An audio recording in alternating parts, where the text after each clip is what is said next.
Hi there, and welcome to The Art to Key Art, how great key art can lead to doubling marketing numbers. I'm Alex Van Lepp, and I am here to guide you through this presentation. I have been in the industry for over 10 years, and specifically for the last 8 years, I've been involved with indie game marketing.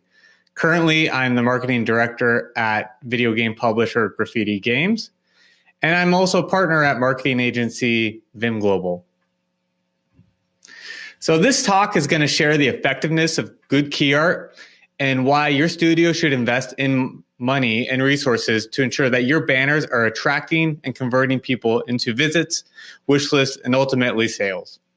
I'll share examples of key art that Graffiti Games produced from the past year, what we did, the numbers and results that we got, and then also, particularly with Steam, how to make sure you're doing what you can do to have a banner that really converts people into wish lists and sales. Everything draws from my experience and then also from the data insights that I've found from the past couple of years when I had an idea to start tracking key art effectiveness. So what is key art? I'm sure most of you already know what key art is, but for those that don't, it's a virtual representation of your game. Think of it as a billboard for your game.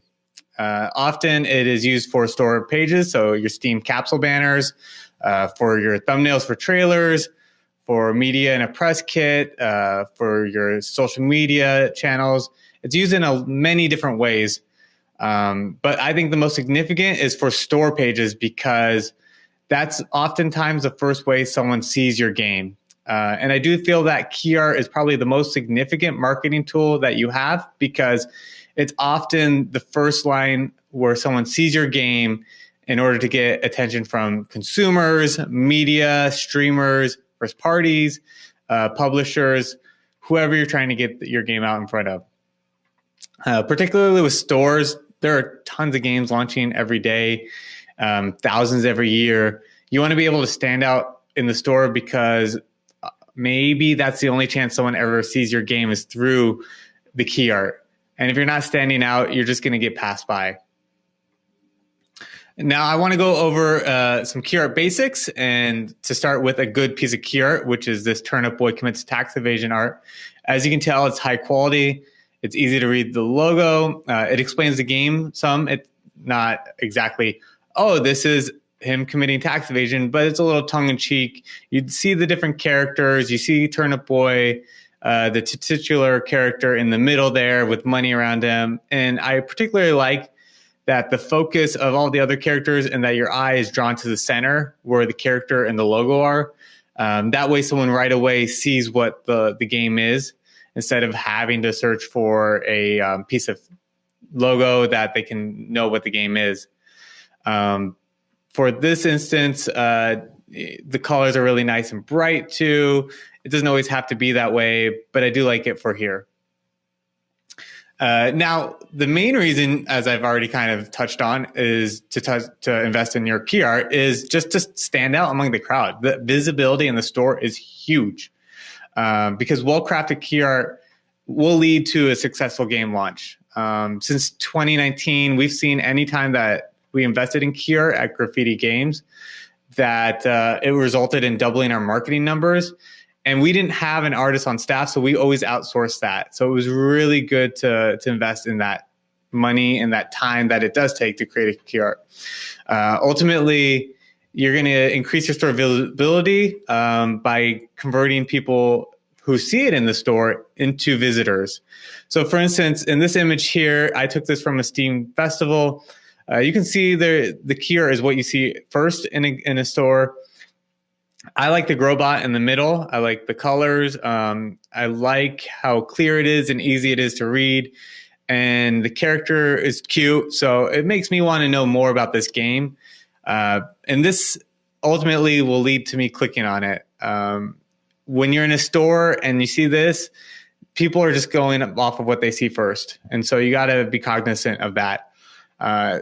This is important because in the back end with Steam, you'll have impression numbers.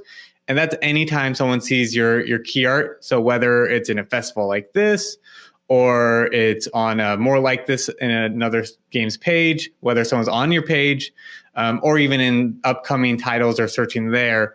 That all counts as impressions, which is great, but it doesn't lead to the ultimate goal of getting wish lists and sales. So you really want to convert people, and a good key art will make people want to click and go to your page. And then ultimately, if they're invested in that and you have a great page, you can then convert people into wish lists and sales. So key art serves as that catalyst to get people to your page and to convert them into wish lists and sales. And you're not just going to be using it in the store page, as I mentioned. You'll use it as a trailer thumbnail, on Twitter, other social media channels, Reddit. And so you want to have that great key art that then will push people to your page in other areas too. And here it is in the wild. So in this Blue Fire example, top left, you see it as a trailer thumbnail.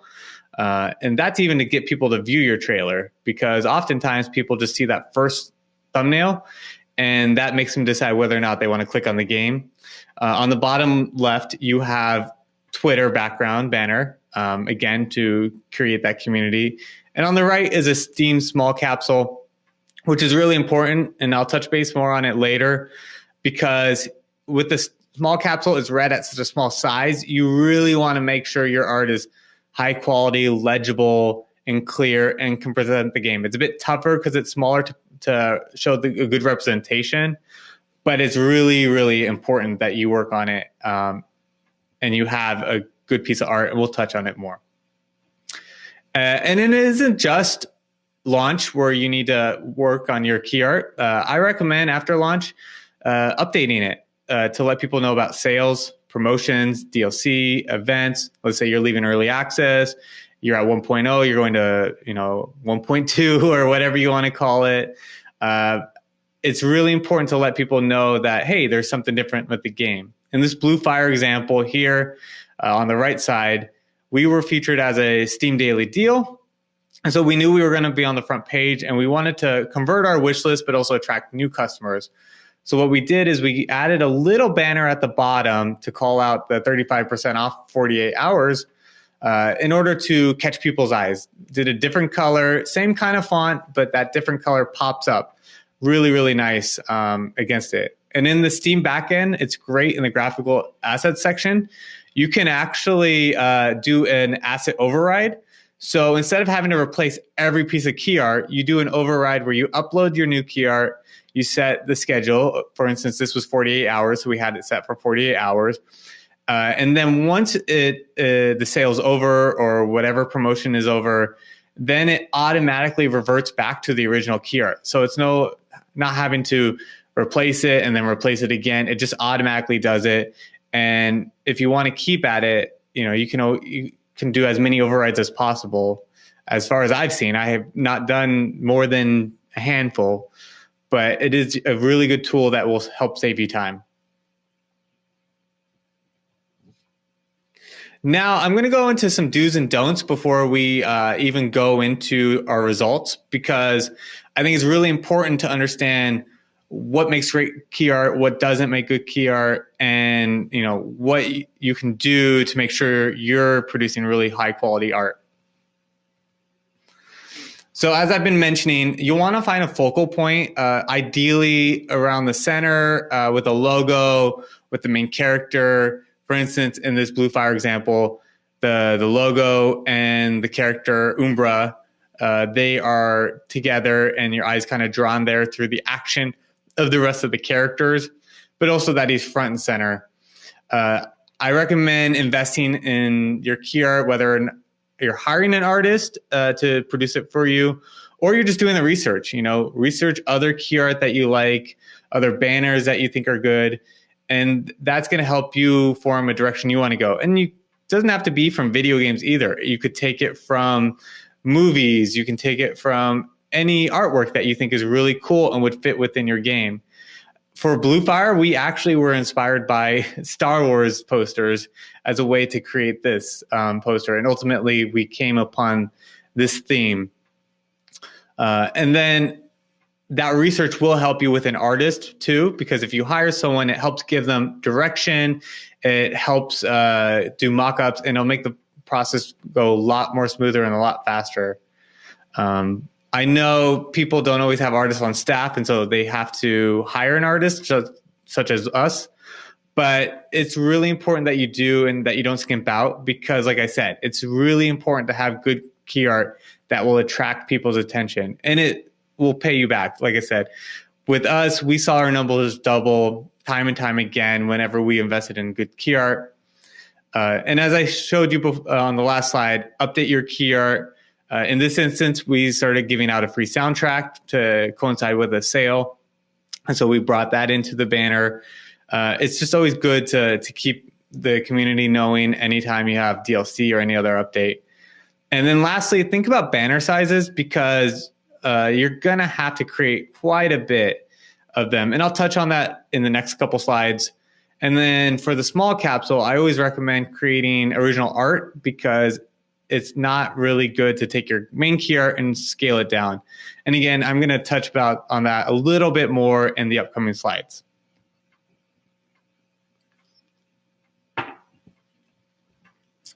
So when you're looking to create a key art, think about the horizontal and vertical dimensions. When we were updating the key art for Graffiti's upcoming game, Nira, we made this graph here to show, okay, this is what would be in the vertical and this is what would be in the horizontal images.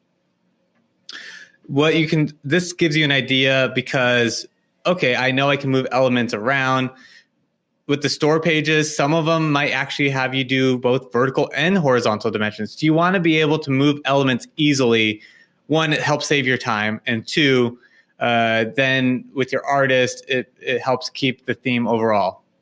So here you can see we did a horizontal position, and we have open space on the for the vertical position. All we have to do is just move around some elements, such as the llama on the right, the totem on the left, and it can all fit in within that vertical, because we kept that center the same. And that's what you want to do. You want to keep that center essentially the same and just be able to move around items. Because again, not just with store pages, your key art's going to live in other areas. For instance, on Twitch, it's always great to have an image there. That's a vertical image. So if you only create a horizontal image, it's not going to work. You're going to have to try to crop it, and it may not work out very well. Here's what it looked like. The image looked like in the actual Steam page. So this is the horizontal image there. Move the totem a little bit there to work within the sizing on Steam, but overall really good. And then here's what it looked like with the small capsule. Again, another horizontal, but still had to move some elements around. And then for Twitch, it was a vertical position. And you can see that the elements are basically the same, just some items moved. We even took the llama out of the vertical just because it didn't fit within it, but it doesn't take away from the game. Now some don'ts. So Graffiti has not always been the best at creating key art. Whenever someone's starting out, you're not going to be masters at it, and it takes time. And especially, you got to find the right artist to produce great key art. So big thing, don't have illegible text, and characters and graphical elements. Too small, blurry, especially with the small capsule, it's going to make your life horrible, because people aren't going to click on it or see it. Don't use low res. Always make sure your art is high res. Don't have too many visual elements. It's just hard to decipher. I like to keep small capsule elements between 2 and 3 for that reason. And I like to be more on the minimal side, as long as it tells a story. When you start adding too many elements, people's eyes start to wander. You never have a physical, focal point that people will see. And then don't limit your logo to one place. That's a really, really big one, because when you're resizing for the different stores, as I mentioned, you're going to have vertical, you're going to have horizontal. It's going to make your life a hell, because you are going to then have to move every single graphical element in order to make sure that the banners look well. And don't do that to yourself. Make it easy. You don't have time for it, especially if you want to update your key art for sales or promotions after launch. You just want to make your life easy. And like I said, it's just a mess. This example here, Bite the Bullet, this was one of our games, and its piece of art was not good when we first created it. One, the logo text is really difficult to read. I can't tell you how many times someone said, I bite the bullet seeing this, because they thought it was the game's name, even though it's Bite the Bullet. The logo is stuck in the one spot because you have so many graphical elements around it. If you move it just a little bit up, a little bit left, a little bit down, you're going to be blocking one of the characters. And then there's just too many characters in it. So your eye just kind of wanders all over. It's not really good. Luckily, we did create some new art for launch that helped out. Now, I keep talking about small capsules, and it's because it's something I think is really important, and I feel that people often don't think about, and Graffiti didn't think about so much in the past either. These are 4 great examples of key art that we've done, and I'll dive a little bit more into why it's great to have good small capsule key art, which of all your key art, I think is the most important because it's often what people will see in a store. So I keep talking about creating original key art for the small capsule, and that's because it's really hard to take a 16:9 key art and reduce it to a small capsule. A lot of times people do this, but it doesn't work out because that key art is meant to be seen at a larger size. When you shrink it, the text becomes illegible. You can't really see the elements. And so people just kind of see colors when they're going through. Don't use only text for a small capsule because you're trying to give an impression of what your game is. So when it's only text, no one has any idea what your game is. Unless you're some huge title and you can just say your name and people know what you are. But chances are that's not your game. That's not our games. So you need to give a little bit elements.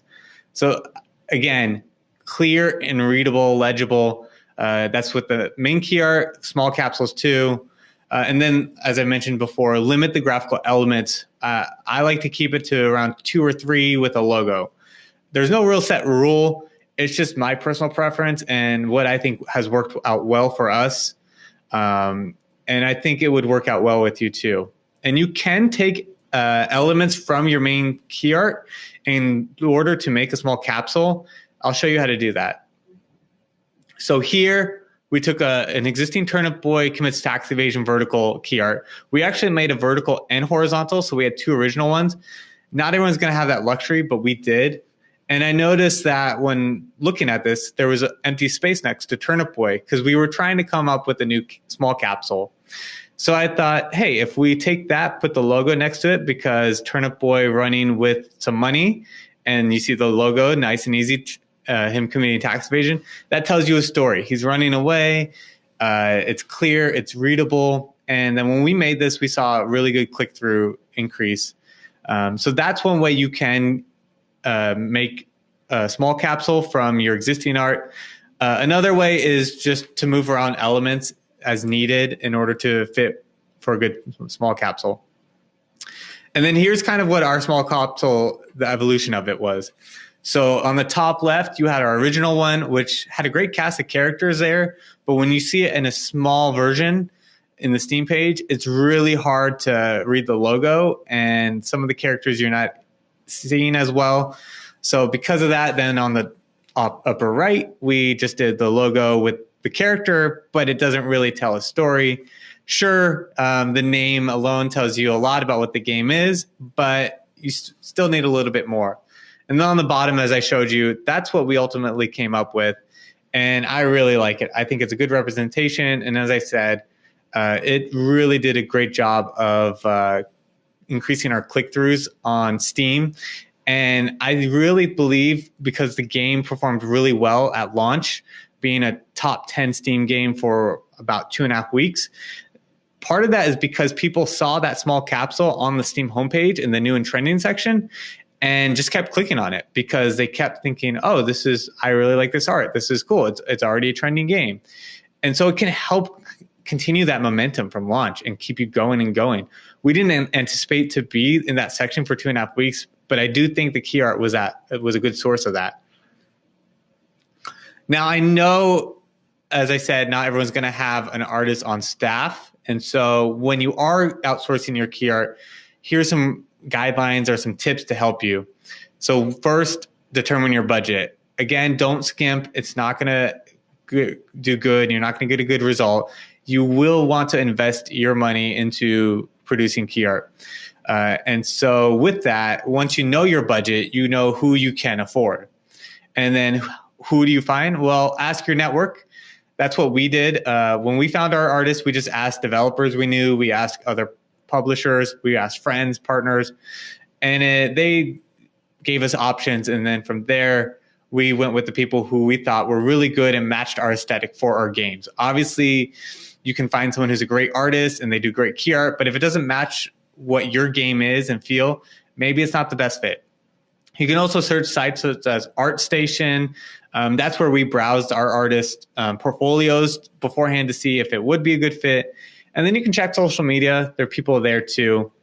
And as I mentioned, you want to start early because one, it takes a while to find an artist because you don't know people's availability, when they might have other jobs coming up. So, you might be able to start it and then have to pause and then start again. And it just takes time. With Bluefire, I showed you, it took us 2 months to revise that key art because people's availabilities, feedback, it just takes time to do it. And if you do it right, you're going to spend quite a bit of time. And then have a direction and an idea. I talked about that before, but it'll help the artist then come up with a couple of mock-ups. And then from there, you can give them feedback and start getting in the right direction of what you want your key art to be. But examples really help. And then an idea of like, okay, what kind of story do I want to tell? What do I want to convey when people see this? And then down the line, when you finalize your key art, make sure that you get the needed file sizes from them. You can't get every single one because it's difficult. You never know what certain stores might want down the line. But for Steam, you have those guidelines. You can see what you'll need. But that's why you want to also obtain the source file, because by doing that, you can make any updates later on. Alterations, resizing for different stores, editing for marketing purposes. I told you about the post-launch. And also, if you just want to tinker around with it a little bit, do trial and error and see what works and what's getting people to click and go to your page, that source file is going to be helpful because you don't know what someone's availability is to do it again, work on it again later. And it just saves you time and energy. So here I'm going to dive into our first case study, which is Bluefire. It launched this year in January, and it was a top 10 Steam and eShop game. And I really feel that the key art played a big factor in this. And it just is really awesome key art. And I think based off of the numbers, you'll see where it came from and what it ended up being. Really, the key art played a role.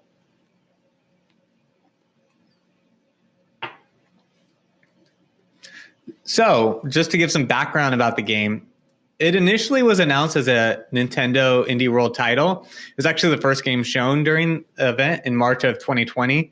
So we started out with some great media and consumer buzz, but unfortunately part of that event, we couldn't actually launch the Steam version. It was Nintendo only. And so we had all this awesome coverage and consumer attention, but no real place to send people, nowhere to besides Discord and Twitter. And that only increased so much.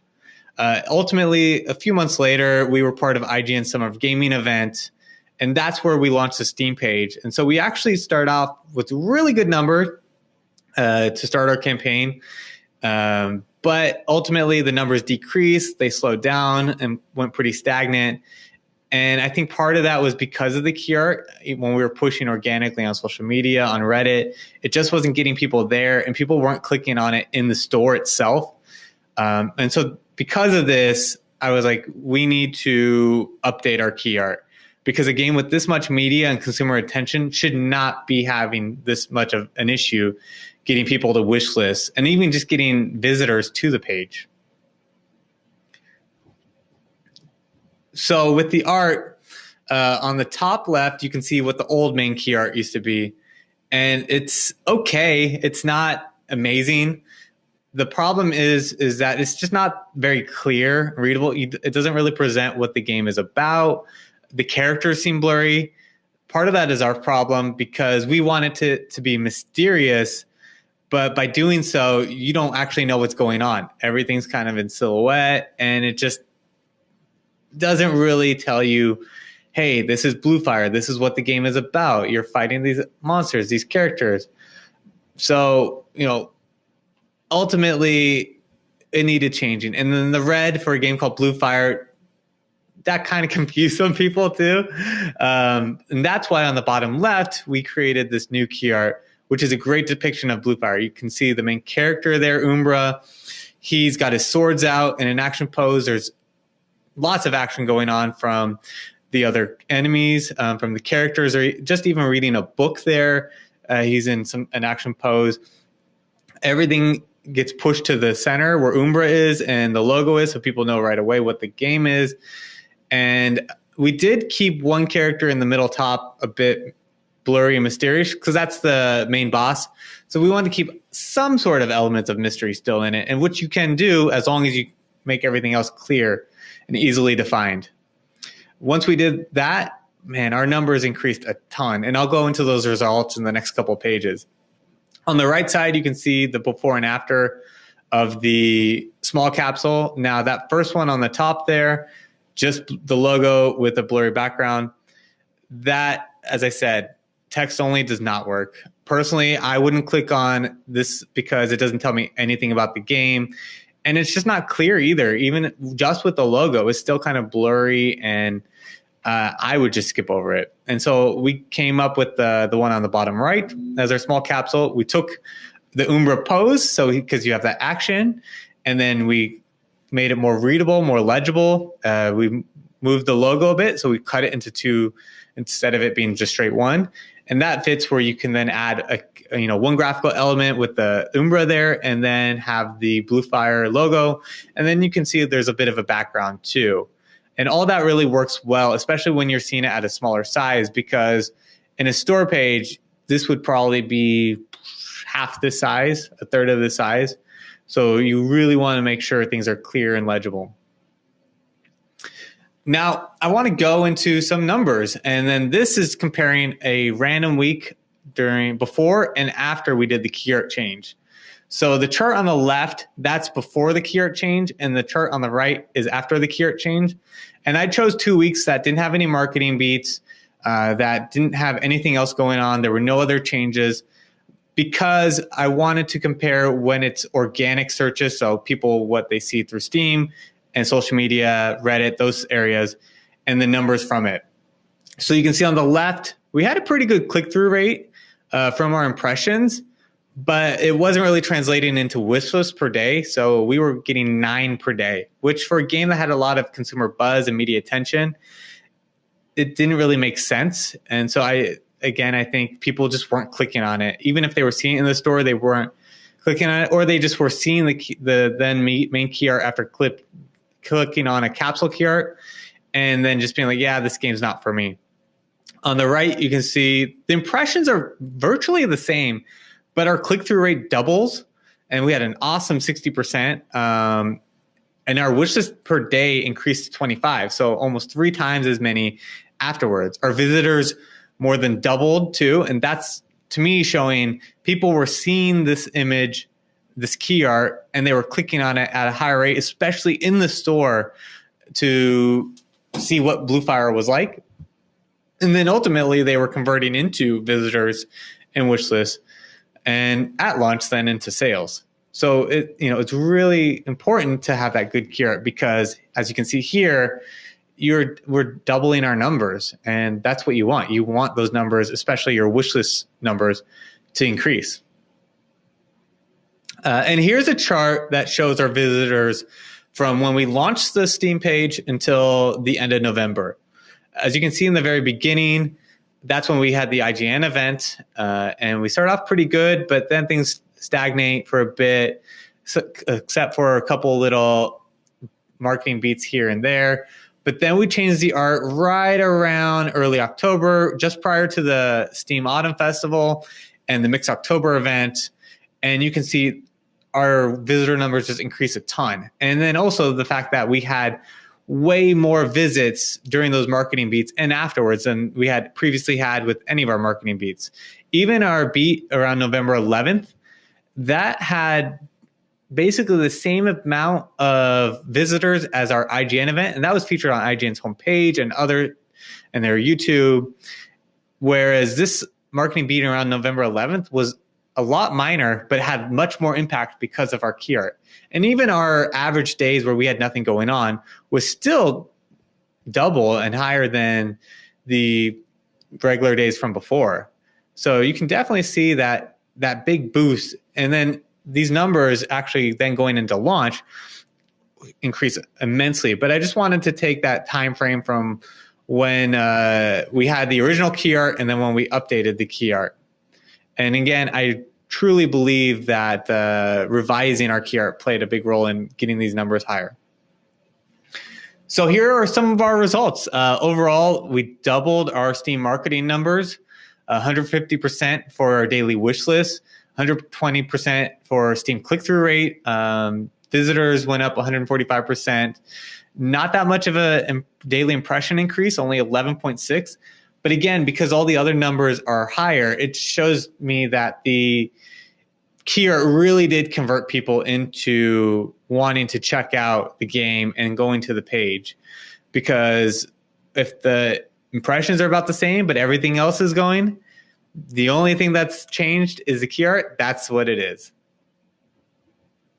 And it isn't just your store key art where we saw a difference. So here we use the key art for the thumbnail on the left for a trailer, and on the left we use a generic thumbnail.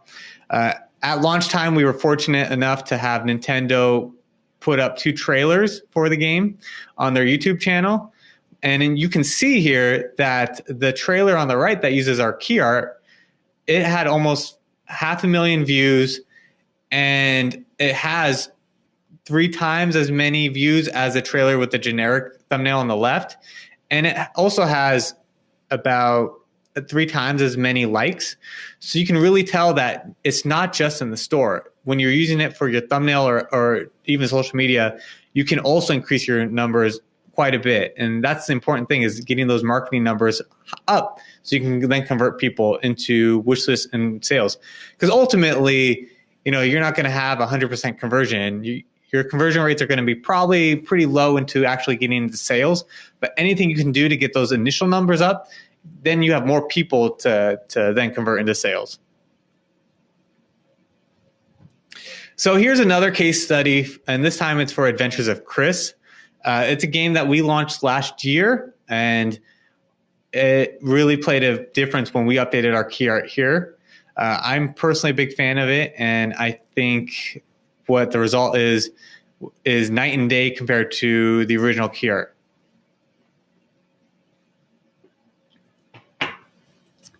So here's the before and after. On the top, you see top left is the original main key art, and then on top right is the original small capsule. We'll start with the original key art on the left here. So it had a kind of cartoonish 90s vibe. They didn't have an artist who could do something really high quality, and so they went and fed into what the game's aesthetic was. But here it has action, so you're seeing some characters, but your eye doesn't really have a focal point. So you see the logo on the left, that's where my eye goes first, and I kind of miss everything else. The main character there in the middle, he's punching an enemy, but they kind of blend in together.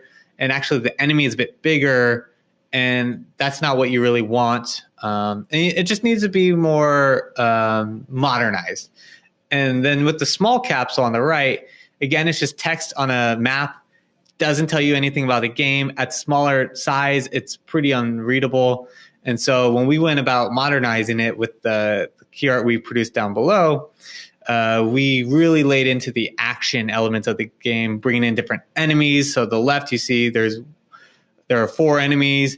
You have some humor still in there with the balloons. You have some cookies there. And middle focal point is the main character and the logo. So you see that right away, especially the main character is the focus here. All the enemies are looking at him. Everything feels with multiple dimensions. So you feel like the character on the bottom right, they're a bit forward. Everyone else is, different depths, and it plays really well. And then we took that middle image of him and then put that with the logo to create the small capsule on the bottom right. At a small size, it's really legible, readable. Again, a couple graphical elements and a logo, really clean, really nice. And that's what I like about what we did here. So this time, instead of comparing a standard week, I'm going to compare the 3 months prior to the change to the 3 months after the change.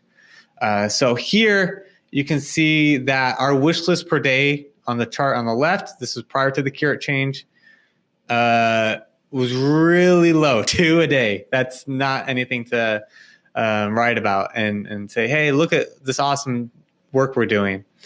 Instead, afterwards, you can see our numbers increased dramatically. Now, our click-through rate was lower, but I think that's because we had way more impressions because that keyword was showing up in more areas thanks to its revision. People were seeing it a bit more. We maybe just in the upcoming titles section, and our visitor numbers doubled there. You can see, and then our wish list per day increased tenfold compared to before. And ultimately, that's what you want. You want those higher numbers, and you want those visitor numbers to increase too. Here almost 3 times the visitor number, daily visitor numbers than before. And I truly believe the keyword played a big factor in that. And then our results, so 900% increase in daily wish list, 141% in daily visitors, and 220% increase in impressions. So our impressions increased a ton, even though, and so I think that's what kind of decreased our click-through rate. But not just that, we were also converting more people going to the page through our trailers, our organic efforts on Reddit, on social media, Discord, because we had this better key art that would attract people's eyes. Because before, people just were not interested in that 90s aesthetic. We did some market research and it just wasn't fitting. So when we modernized it, we were getting more and more visitors to the page, which was awesome. And that's where I think we see those higher impression numbers. And because when someone goes directly to your page from Twitter, it doesn't get counted as a click-through. We were seeing way many impressions, and I think that's why that's a little bit skewed. So I want to thank everyone for joining me during this talk today. I hope you learned a lot about great key art, and I hope that seeing our numbers where we increased doubled our numbers, tripled our numbers, even tenfold as with the last case study, that you got a lot out of this case. And, if you want to reach out to me, you can hit me up at contact@graffitigames.com. I'm also going to be doing a live Q&A session after this, so feel free to join that, and I can answer key art questions, try and help with finding an artist, anything, talk about the numbers we saw, and just other tips and tricks that you can do. Again, thank you for joining me, and I hope you have a great rest of your GDC.